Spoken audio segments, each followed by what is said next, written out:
Hi, I'm Alex Howard, and welcome to Conscious 2. My guest in the studio today is Will Pye. Hi, Will. Hi, Alex. And Will is a social entrepreneur, a author, and wisdom teacher. And recently, the author of Blessed with a Brain Tumour, which is a remarkable story of his own experience being diagnosed with a brain tumour and how that has really affected his own inner path and his own experience. So, Will, I came across the book. I was searching on Facebook one night for someone in my life who had a somewhat similar experience. And Keith Martin Smith, author of Heart Blown Wide Open, had posted something about your book. And it was one of those weird kind of synchronicities where I was like, oh, that's really strange. That's what I'm looking for. So I got in touch with you. And it's quite a remarkable story of what you've experienced and what you've been through. And I want to come into that in the interview and some of how it's affected your life. But let's go back to February 2011, Sure. and you were, I believe, at the gym, exercising, Sure. working out. What happened from there? Well, I was enjoying running and felt full of energy, full of health, and finished my 20-minute workout or my 20-minute run and decided to carry on, push it for another 5 minutes or so. And after a few minutes, I experienced an altered state, which would be an aura in medical terms, and a tingling in my left hand, and a strong sense that something was not quite right. So I tried to get off the treadmill, and as I did so, I lost consciousness and fell to the floor. The next memory I have is waking up with two fellow gym members sitting opposite me, cross-legged, very interested in me. Looking somewhat concerned. Yes, Yeah. yes. I think a grand mal full convulsive seizure is far more unpleasant for those that witness it than for the individual who's unconscious and doesn't know what's happening. Yeah. So that's really where it began. Yeah. And what happened from, at that point, I guess you had no idea what was happening. They explained that I'd had the seizure, and I thanked them very much and got up to return to my apartment, and they suggested that I sit down because an ambulance was on the way, and it might be a good idea to wait for that, and that seemed like sound advice. So I went to hospital, and I remember the moment where I found out the news very, very clearly. A female doctor came into the room, and she had a look on her face before she'd said anything that was expressive of concern that she was going to have to give a 31-year-old man this information. And she said something like, you have a lump in your head, or we found a lump in your head. And I remember my response, my experience was one of absolute fascination. And that word fascinating continued to describe my experience for some time, and continues to. And there was no concern or sense that anything was wrong, or that there was no fear, and there was a deep knowing that this was somehow not just okay, but it was actually really good. Yeah.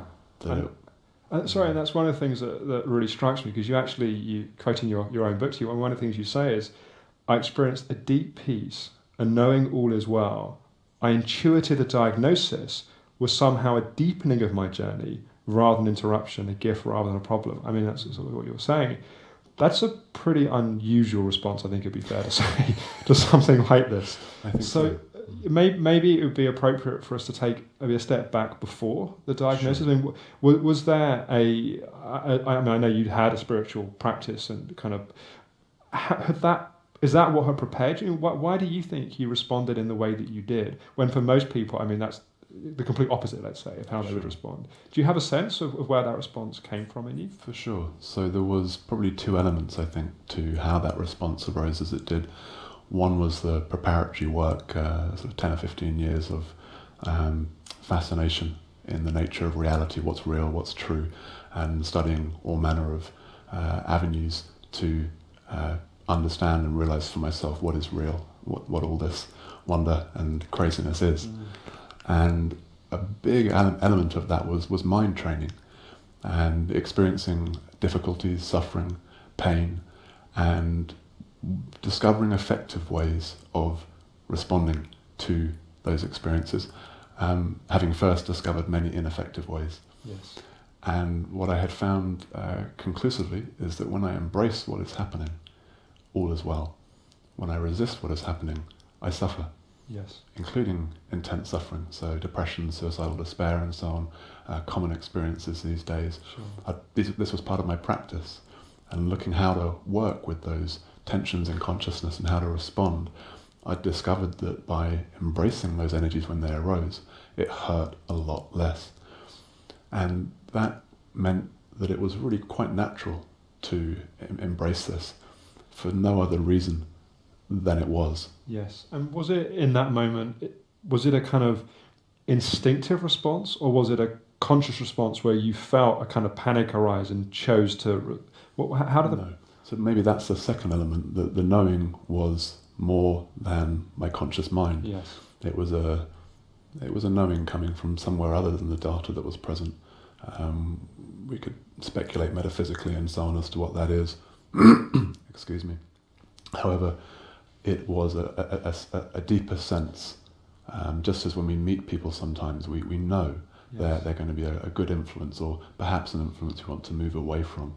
So there was an intelligence operating that I wouldn't take any credit for, that let me know that all was well. Yes. And that was a deep feeling. So that was the place in you, how you responded. What was the data you were presented with? So what was the prognosis at that point? What was your kind of conscious mind being kind of Sure. given?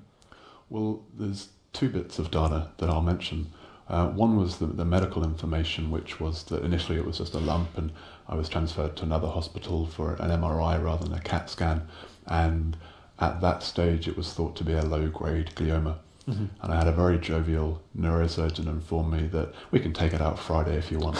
And Okay. I deeply appreciated his attitude, because it Yeah. very much fitted with my own. And the other bit of data that came to me was interesting. A few days before I had the diagnosis, a few days before I had the seizure, I'd been reading a book and I read a quote. And this quote evoked a visceral response in me. I felt in my heart center this very powerful response. And although I'm obsessed with quotes, and this particular one touched me in a way that none have before, I wrote it down in my journal and nothing else for the next few days, such that when I got back from the hospital, I opened my journal, and these were the first words that I had read since the diagnosis, and the words were, "Death is certain, its timing uncertain. So, what is important now?" And it's even hearing that now, you can actually get a sense of what that would be like in those circumstances, to know that part of me knew beforehand that this was a very true statement for me, although of course it's absolutely true for every single individual on this planet. So that allowed my left brain, my rational mind, to know that the feeling that I was experiencing, the knowing that I was experiencing, could be relied upon. Yes. And I fell to my knees in joy and gratitude. Yeah. I mean, it's interesting. We were talking before we started filming, what's your job title? You used the word wisdom teacher. And you see, in my mind, that's the difference between knowledge and wisdom. You can know something in your mind, but actually you had a lived experience. This wasn't just a cognitive idea. You were trying to be positive. That actually what arose was a very different response, a very different attitude. Yeah. So how just so we follow the thread of the story, medically, what happened from that point? So you said, we'll take it out Friday. How did that week unfold, and what happened? I said I'll take some time to think about it. I wanted to explore all options, and I went through a period of consulting various other neurosurgeons, neurologists, one who responded that I shouldn't be in his office, I should be on the operating table. Wow. What I noticed is that there was a lot of fear even in people that were encountering death on a regular basis. And what was also very clear is that nothing was very clear for any of these medical professionals. They didn't have any clue what was happening, why tumours arise, why they disappear in some instances spontaneously or miraculously, depending upon your perspective. And the call was to continue to explore. to continue to look into what was happening, what was possible, having, of course, had the reassurance from the neurosurgeons that I wasn't putting my life at risk by delaying by a period of time. And that inquiry continued. I came back to spend more time with my family in the UK. Because you were in Australia at the time that you had... Yeah, that's right. And I was given the same limited menu option by the neurosurgeons that I encountered in the UK. It was surgery or pretty much nothing. And then nothing is basically, I guess they believe there's no chance if you don't have... Was that what you were told, or was inferred, or? I asked... No, so I think there was, it was implied that there would be, that it may stay as it is. It may morph into something else. Yes. So far as tumours go, at that stage, a low-grade glioma, as it was thought to be, was a good kind of tumour to have. And you could potentially live with. Yeah, so that was a possibility. It could just remain as it was and no action be required. And that was I continued to explore that possibility and felt very comfortable, again, relying upon my intuition, an approach that every single... there's a wonderful book called Radical Remissions by Kelly Turner, PhD, and she points out that one of the key factors that unites individuals that have experienced spontaneous remission or miraculous healings or inexplicable reversal of cancerous diagnoses is that they trust their intuition. They go with their own sense of what choices to make in terms of medical choices. And so at this point, you decided to wait in terms of doing anything in terms of surgery and that kind of thing. What was the response of friends, family, those around you to your... And one of the things I'm reading in the book, which I thought was very beautiful, you talked about your father and his response. I don't know if you can say something about that. My family were and are astonishingly caring and supportive and loving, and my friends also.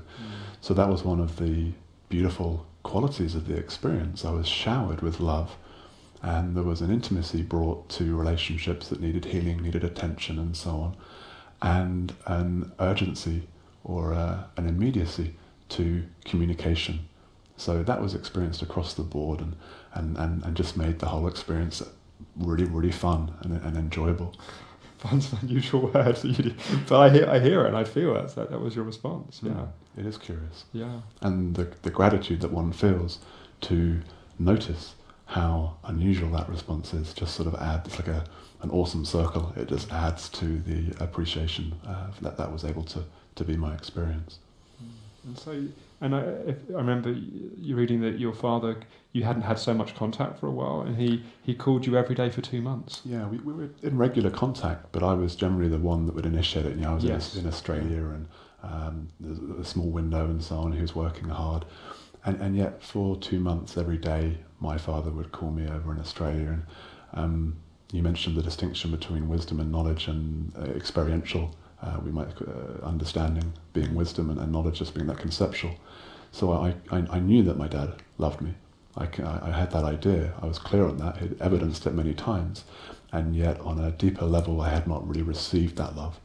And so it's hard to argue when someone's calling you every day. Slowly, the inner child, we might say, those parts of myself that hadn't received that love softened, and there was a healing occurring on that level right from the word go. It's very beautiful. It's very beautiful. And so let's explore the journey from there. So this, I guess, is kind of a few months into into the initial diagnosis. What happened? How did it affect your spiritual path? Let's say something you were already on, but my assumption is it somewhat catalyzed your kind of practice. But talk us through what that meant day to day in terms of how you approached your own life. So the Buddha is said to have said that impermanence is the jewel of his teachings.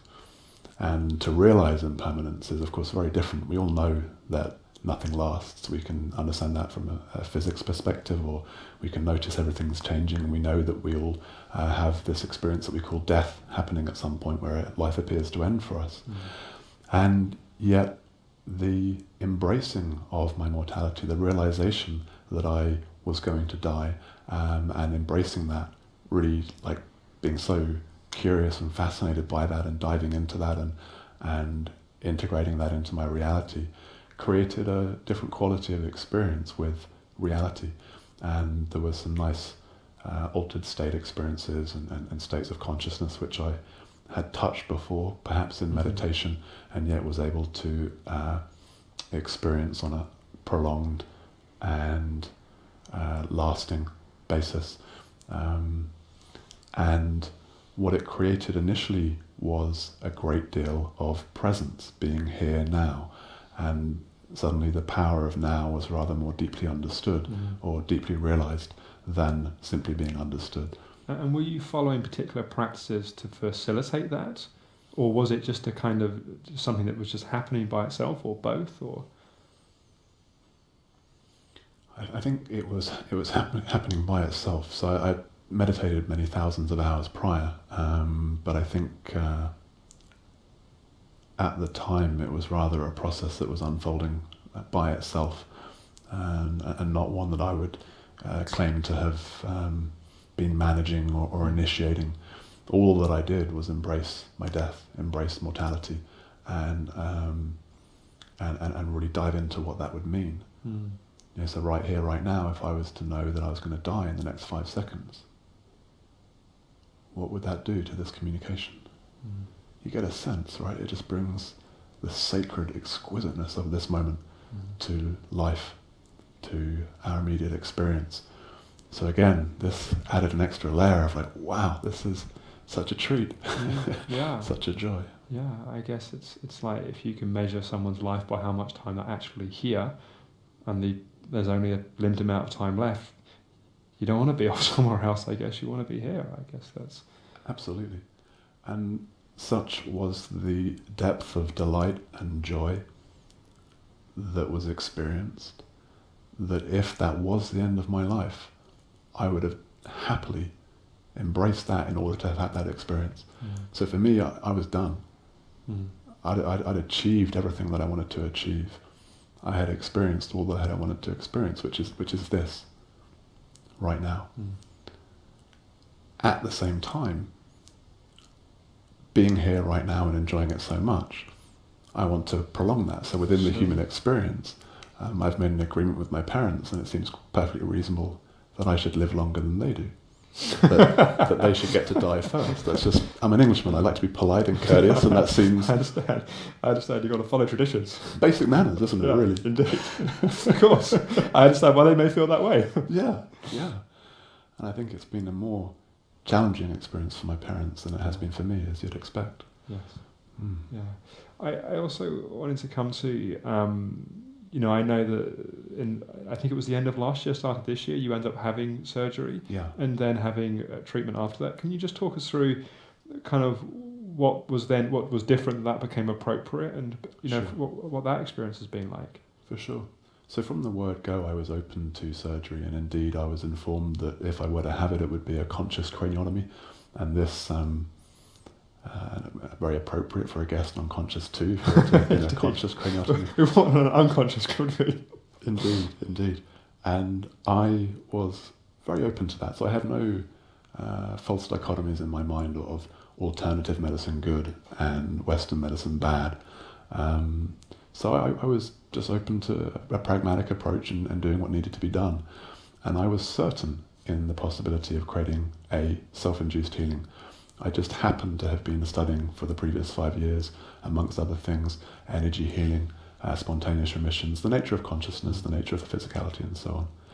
And it was just the obvious thing to do, to explore that, and I went down that route. After a couple of years, a lot of the old patterns, particularly of consciousness, of thoughts and emotions and so on, returned, or I allowed to become part of my central experience. And I had a couple of symptomatic experiences, a headache here or there, and I felt that I'd really explored it fairly deeply.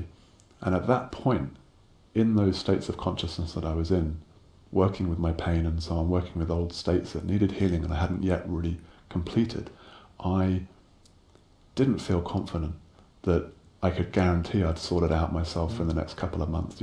I'd had so many breakthrough experiences, physiological, psychological, and all the rest, where I was certain it had been done, where the next MRI scan would show that it was no longer there, and yet the mass still remained. Yes. And a couple of scans in succession showed that there was a slight shift in its state. And whilst I was open to the possibility that this was the brain healing itself, I erred on the side of caution and reasoned that having surgery was now the best option. And, Yes. and that was a surrender as well. So that was a continuation of the spiritual journey of the healing, was to trust in life, trust in God, if you like, trust in the neurosurgeons, trust that this route that was being presented would be the right one for me. And obviously surgery like that has huge risks attached to it. What was it like preparing for the surgery, kind of going into the surgery? How was that for you? Well, I was excited and intrigued. Of course you were. Because, I mean, what a phenomenal experience, you know. And I'd been careful prior to not make surgery bad. Mm-hmm. So there was no sense of surgery being failure, that I had to create a self-induced healing. I was fortunate in that regard. Equally, when you're faced with a diagnosis that says you're going to die in 6 months, you're fortunate then because you're compelled to create a self-induced healing. You can't mess around. You have to make it happen. I didn't have that. I was able to live with it. I had no symptoms apart from the occasional grand mal. And as a consequence, I went into it with peace and with comfort. Although the experience itself of being strapped to an operating table for, I think it was around 6 hours, certainly is not comfortable on the body. And I did a lot of body work, yoga and qigong and so on. I did feel at points that I wish I'd done more over the prior months. Yeah. But also I was able to bring state training into the experience. And I essentially meditated for about 4.5, 5 hours, used breath work and so on, breathing chi into the areas of the body that I would want chi to be, or life force, or love, or whatever we want to call it. Such that when the surgery ended, there was a relief that I could now move, but also there was a state of elevation and joy. And then they gave me some morphine, and it just got better. There you go. And how about the recovery process from that? And I know you also had a period of radiotherapy, is that right? Yeah. So during the surgery, the neurosurgeon casually mentioned to his colleague that has higher grade written all over it. So, and you heard that? Absolutely. Yeah. And did that cause a response in your nervous system, or? No. I was like, okay, that's interesting. Yeah. We'll deal with that when it needs to be dealt with. Yes, okay. And then a nurse called up to arrange the neurosurgical appointment, and casually mentioned that I'd need to check in for the oncological consultation the next day. Wow. Which again was an interesting way of communicating. Yeah. And I said, well, that gives me some information. And there was disappointment for perhaps half an hour because I'd been planning my schedule. Yeah. One thing with death and cancer is they really mess with your schedule, and that I guess they do. They do, right? Yeah. And that's the funny thing. It's hard to diarise what's going to happen. Absolutely. And that was one of the amusing things to notice about the mind and the psychology, is that death itself, having realised myself to be infinite and eternal and nothing that dies, was not a problem. Yet the interruption to my schedule, that was what really irritated me, because I'd been planning what I was going to be doing. Sure. And now I had to fiddle around with radiotherapy and so on. Yeah. So again, surrendering to that. Yeah. So we have a couple of minutes left, and we're going to do a second interview where we're going to explore some of the more practical elements, let's say, of kind of radical gratitude, of how you supported yourself through this. But maybe just a little bit about where you are now, because I know that you've written this book and you're starting to give workshops, and just tell us a bit about that and how that's been for you. So the intention, since that question was asked to me, so what is important now, has been to manifest my life purpose and to do what I'm here to do, be what I'm here to be. And clearly I wasn't moving quite quickly enough, hence the cancer diagnosis, just to remind me. Yeah. And so I've been doing some workshops and coaching and so on, and writing the book over the last couple of years. But really right now, there's a momentum that's built, and I'll be touring the US for a couple of months, giving workshops and retreats and talks and bookstore events and so on. And rather wonderfully, I have a team of supporters around the world who are overwhelming me with their love and support, creating events, hosting me, connecting me with local groups and so on. And I've got a wonderful schedule ahead of me, so I am so on purpose right now that for me the function of the tumour has been served, and the certainty in my already healed state is more deeply realised than ever. Yes. And if fear or doubt should arise, then I'm better able than ever to work with it. So life was pretty good for the first 35 years, but it's looking to be astonishingly good for the next, what I expect to be 35 years. Great. Well, it's an incredibly inspirational story, and it's also a beautiful book I can recommend. If people want more information, they go to willpye.com, so that's Yes. pie spelled P-Y-E. That's correct. .com. Great. Well, look, thank you, Will. Pleasure, Alex. And thank you for watching, and we look forward to talking to you again, hopefully very soon on Conscious Tea. Bye-bye.